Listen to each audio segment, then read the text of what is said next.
பாண்டவர்கள் காட்டுக்குள் வாழ்ந்து வந்தபோது ஒருமுறை தண்ணீர் குடிக்க ஒரு குளத்தை அடைந்தனர். ஆனால் அந்த குளத்தின் உரிமையாளன் என்று தன்னை அழைத்துக் கொண்டு அங்கு அங்கரபர்ணன் என்ற கந்தர்வன் இருந்தான். அர்ஜுனன் ஒரு சிறந்த வில்லாளி என்பதை தெரிந்து கொண்டு, என்னுடன் மோதிய பிறகுதான் என் குளத்திலிருந்து தண்ணீர் குடிக்க அனுமதிப்பேன் என்று மற்போருக்கு அழைத்தான். அர்ஜுனனுடன் கடுமையாக சண்டையிட்ட கந்தர்வன் மயங்கி விழுந்தான். ஒரு மனிதனை தோல்வி அடைந்த நிலையில் விடுவது அவனை அவமானப்படுத்துவதாக சத்திரிய தர்மத்தில் கருதப்பட்டதால் மயங்கி விழுந்த கந்தர்வனுக்கு இறப்பை வழங்க அர்ஜுனன் தயாரானான். தோல்வியுடன் உயிர் வாழ்வதற்கு பதில் இறப்பதே மேலென விரும்புவான் சத்திரியன். கந்தர்வனின் தலையை துண்டிக்க தயாரானான் அர்ஜுனன். அப்போது அங்கரபர்ணனின் மனைவி வந்து கெஞ்ச துவங்கினாள். தோல்வியடைந்த பின்னும் உயிர் வாழ்வதில் இவருக்கு எந்த பிரச்சனையும் இல்லை, ஏனென்றால் இவர் சத்திரியன் இல்லை. நான் உங்களை கெஞ்சி கேட்கிறேன், தயவு செய்து இவரை உயிருடன் விடுங்கள்.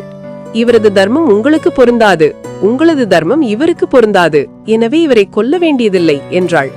கந்தர்வனை உயிர் வாழ அனுமதித்தான் அர்ஜுனன். அங்கரபர்ணனுக்கு மீண்டும் நினைவு திரும்பியதும் சத்திரியர்கள் மதிக்கும் பலதையும் நன்றியுணர்வுடன் அர்ஜுனனுக்கு பரிசாக வழங்கினான்.